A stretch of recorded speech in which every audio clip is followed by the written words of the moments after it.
Welcome back to my channel. If you've seen my videos before, you'll recognize my toolbox boombox. I've got something very exciting for this video installment. And I've got to give credit to John Montrakis for giving me the idea, as well as sending me a link to where I could find one on Amazon. Now the one he showed me was for Android, so I got the iOS version, which is Wi-Fi and Android compatible. But this one was still under $20, and it promises to be a powerhouse with the right app. I thought, what can I do with this with a little creativity? Now this device just plugs into your OBD 2, and that's it. Let's get to the App Store and fire it up. Contained within the App Store, there are a few different solutions. Dash Command was one of them, and OBD Fusion was another. I chose OBD Fusion over Dash Command simply because Dash Command had so many logos of its operating system in the background. I already have an iPad installed in my vehicle, so I thought it might be nice to be able to have the speedometer and some of the other controls right there on the screen. Now to connect, I just have to log into my Wi-Fi OBD interface like it was a Wi-Fi hotspot.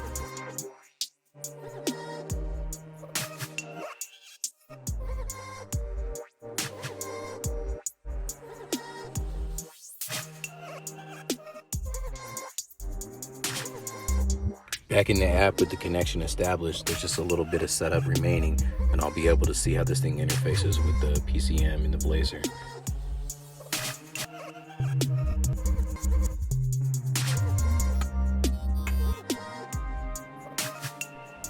This thing has a nice interface on the phone.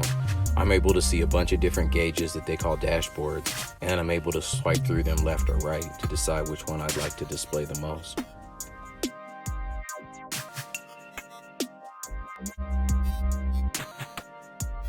I'm also able to connect with the PCM like a scan tool, so I should be able to read the onboard trouble codes and reset them. It would appear that there's an oxygen sensor code that's been stored in the computer. The MIL light isn't on, but you can't even really look it up anyway, simply because the Wi-Fi OBD isn't functioning as a hotspot. There's even a maps feature where you can check the location on your GPS. This one did work with one setting. It looks like it links to Google Maps, and you're able to scroll around, kind of zoom in or out and see where the vehicle's at. I did think that was pretty useful. Next, I want to try it out and see how this thing works on the iPad.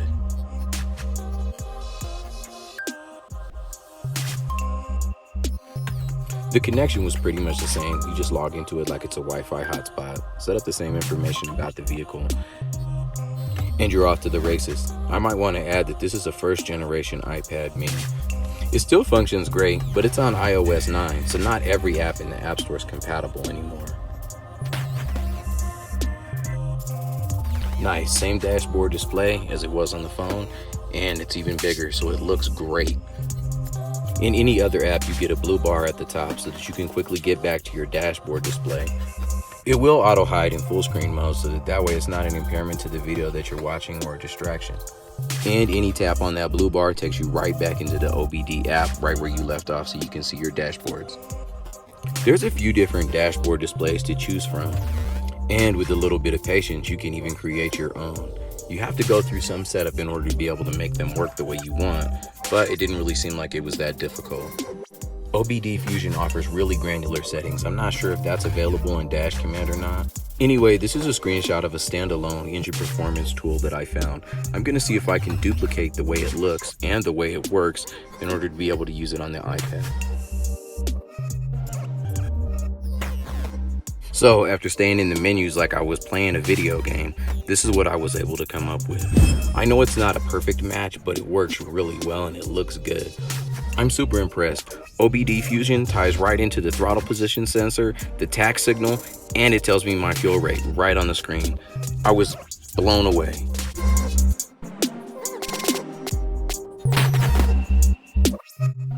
Here's another gauge cluster that I was able to create. The coders really spent a lot of time allowing you to get granular control and make the things look exactly how you want. You've got choices from the PCM, you've got choices from sensors used in the iPad, you can check the temperature, you can use the GPS. They really did their research on this one and it works great. Again, thanks for taking the time to watch my video. I wouldn't be able to do these videos without the support of people like you. Due to the recent changes YouTube has initiated on some of the smaller, less known channels, I really do need your help in getting my subscription base up. So if you find this video informative or you found anything in it useful, why don't you consider subscribing or send a like or leave me a comment, just so that way I know that I'm on the right track. I really do love you guys, and I can't thank you enough. Keep those projects coming, and we're going to build something awesome together. Until then, I can't wait to see you again.